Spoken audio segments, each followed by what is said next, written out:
Hola, bienvenidos. Aquí empieza una nueva emisión de Noticias en France 24. Los saluda Andrés Mesa Muñoz. Vamos con los titulares. El barril de crudo Brent superó los $126, el pico más alto desde 2022. Esto luego de que el presidente de Estados Unidos, Donald Trump, sugiriera que el bloqueo naval a Irán podría durar meses. En Líbano, los ataques de Israel de este jueves dejaron al menos 10 personas muertas, incluidos 2 niños. Las fuerzas israelíes advirtieron a los residentes de 8 poblaciones libanesas que abandonen sus hogares ante una inminente ofensiva. Rusia y Ucrania intercambian ataques con drones. En suelo ruso, los artefactos generaron afectaciones en una instalación petrolera, mientras que en la ciudad ucraniana de Odessa, unas 18 personas resultaron heridas. Kiev dijo que pedirá detalles sobre una propuesta de alto el fuego de Moscú.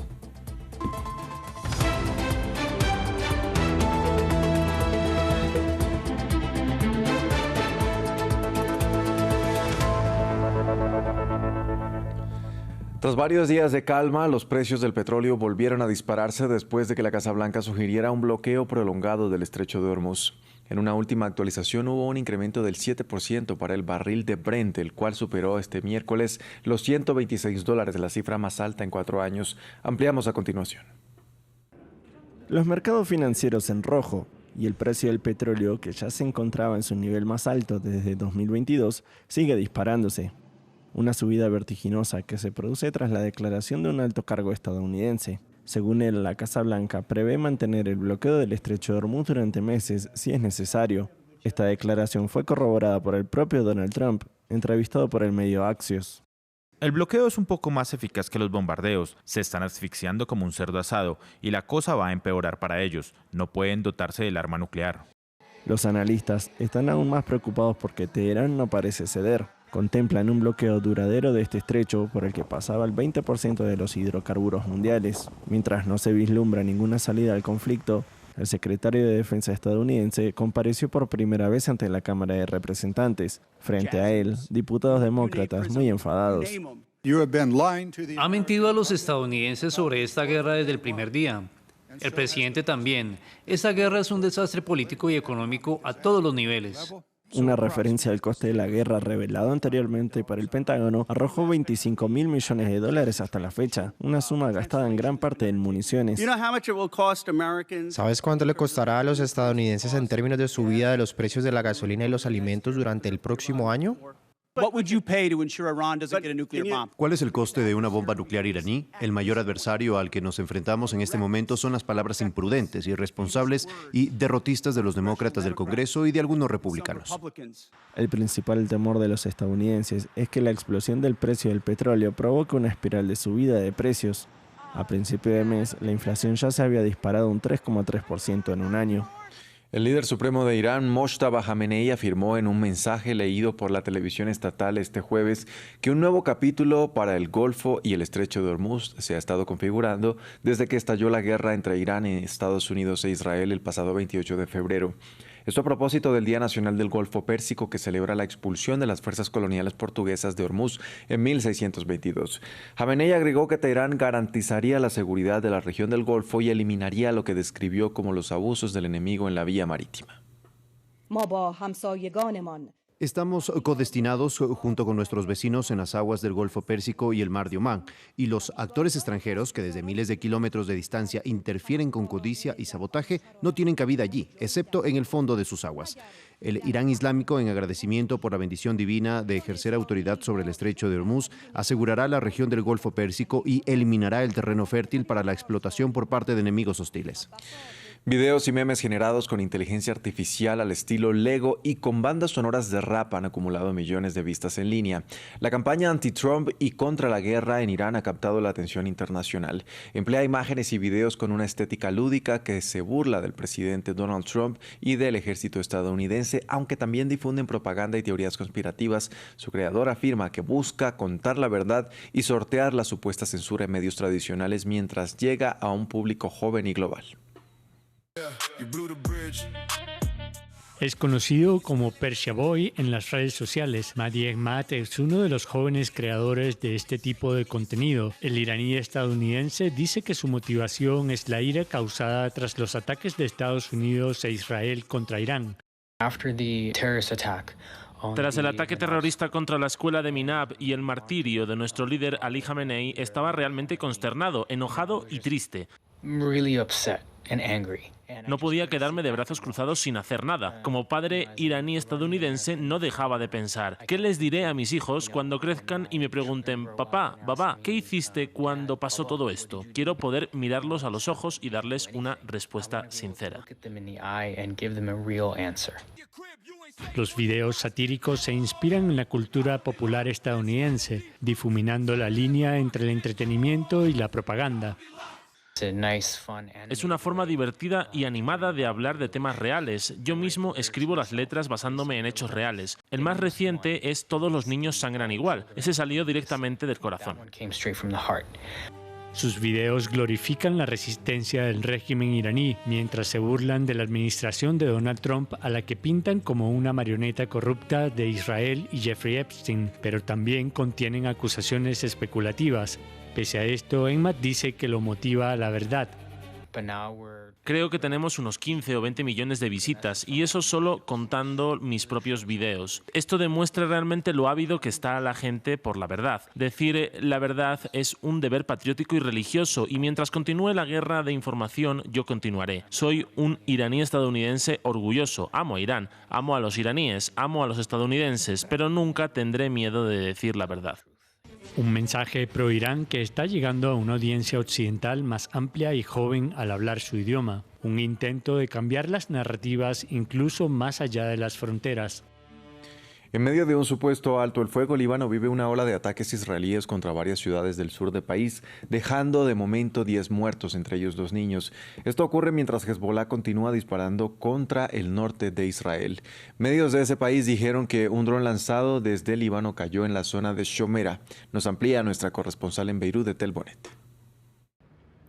Desde la mañana y pese al alto el fuego en vigor, Israel ha intensificado sus ataques en el sur de Líbano con varias oleadas de bombardeos, especialmente en la región de Nabatille, donde al menos una decena de personas han muerto.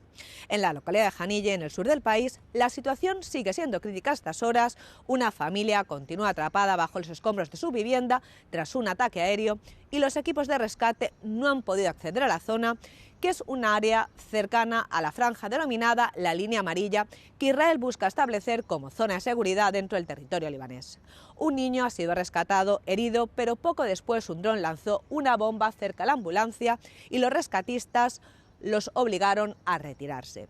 3 personas siguen desaparecidas y mientras tanto en la ciudad de Tiro los funerales de los 3 rescatistas muertos en un doble bombardeo esta semana se ha celebrado en un clima de tensión. Las familias denuncian la pasividad del Estado, mientras crece la frustración. Pese a la tregua, siguen muriendo civiles y las labores de rescate continúan siendo de alto riesgo. En paralelo, Hezbollah afirma haber derribado un dron israelí y haber atacado una posición militar, mientras Israel, por su parte, ha ordenado la evacuación de al menos 8 localidades en el sur. El presidente Joseph Aoun ha vuelto a condenar las violaciones del alto el fuego y los ataques contra civiles y equipos de emergencia. Pero sobre el terreno la tregua no se traduce en seguridad, los bombardeos continúan y el número de víctimas sigue aumentando día tras día. En otras noticias de Medio Oriente, Israel no solo continúa atacando Líbano y la Franja de Gaza, también extiende los límites de su ocupación.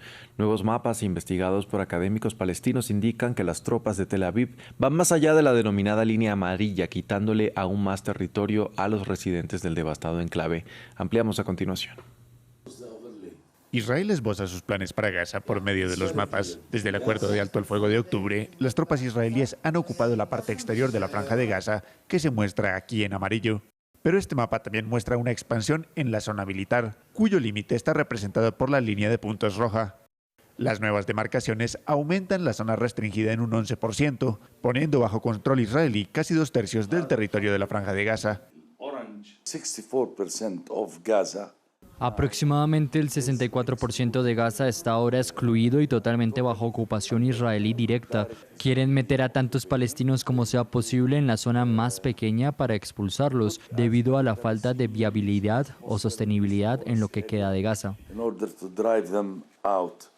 El ejército israelí ha dicho que el área entre las dos líneas está restringida para permitir la entrega de ayuda y que los civiles no se verán afectados. Pero al menos 3 palestinos que trabajaban con grupos de ayuda extranjera murieron por ataques israelíes en la zona desde mediados de marzo, por lo que los desplazados que viven allí temen que también sean atacados. Solíamos soñar con avanzar, ahora nos están empujando hacia atrás e incluso en nuestro entorno no podemos movernos porque los bombardeos se han vuelto como durante la guerra. La expansión de la zona de ocupación israelí en Gaza ha aumentado los temores de que Israel pueda planear retener el área permanentemente. Rusia y Ucrania llevaron a cabo un intercambio de ataques con drones durante las últimas horas. En la ciudad de Odessa, en suelo ucraniano, estos artefactos golpearon edificios residenciales y dejaron al menos 18 personas heridas, mientras que a unos 1.500 kilómetros de allí, en territorio ruso, la ofensiva afectó instalaciones de una refinería de petróleo, dejándola fuera de servicio, según fuentes ucranianas. De otro lado, Kiev dijo que pedirá a Estados Unidos más detalles sobre una supuesta o una propuesta presentada por Rusia para un alto el fuego a corto plazo por el Día de la Victoria.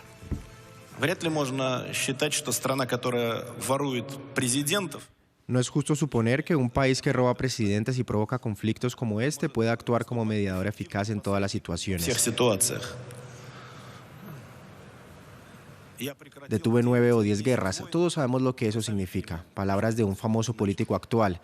El problema es que casi todos estos conflictos se han reanudado, pero no puedo negar otra cosa. Al menos la actual administración estadounidense, la de Donald Trump, está intentando hacer algo al respecto. Recordemos la anterior administración demócrata de Biden, simplemente impulsó la guerra y financió el conflicto al máximo. Después de que el presidente de Estados Unidos, Donald Trump, dijera que había hablado con su homólogo ruso, Vladimir Putin, sobre un posible alto el fuego en Ucrania, la jefa de la diplomacia europea, Kaja Kallas, cuestionó dichas conversaciones que dijo dejan muchas preguntas sin respuestas. Well, the Ukraine peace talks are really stalling. Actually, there is nothing happening. Bueno, las conversaciones de paz en Ucrania están realmente estancadas. De hecho, no está pasando nada.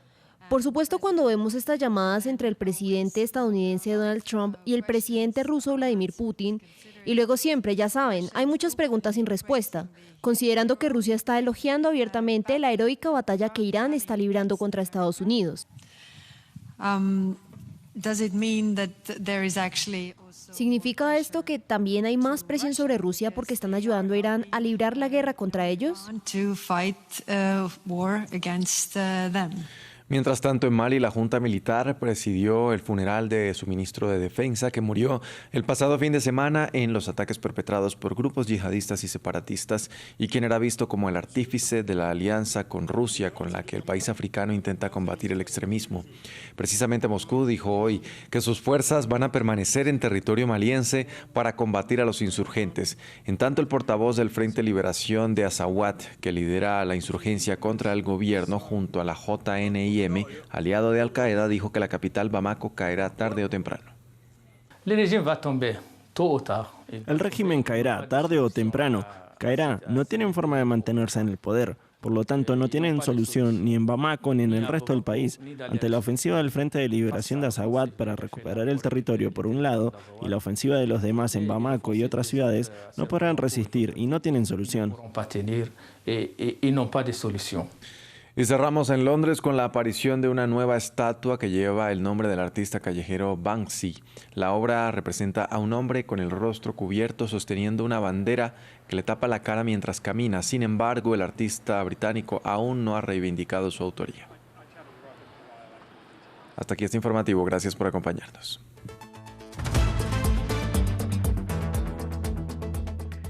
Bienvenidos al espacio de cultura de France 24. Cada semana hay una cita con el mundo de la cultura. Una ventana abierta al mundo del arte, la música, la literatura, el cine, entrevistas con creadores y todas las novedades culturales. Acompáñenme en la crónica de cultura por France 24 y france24.com.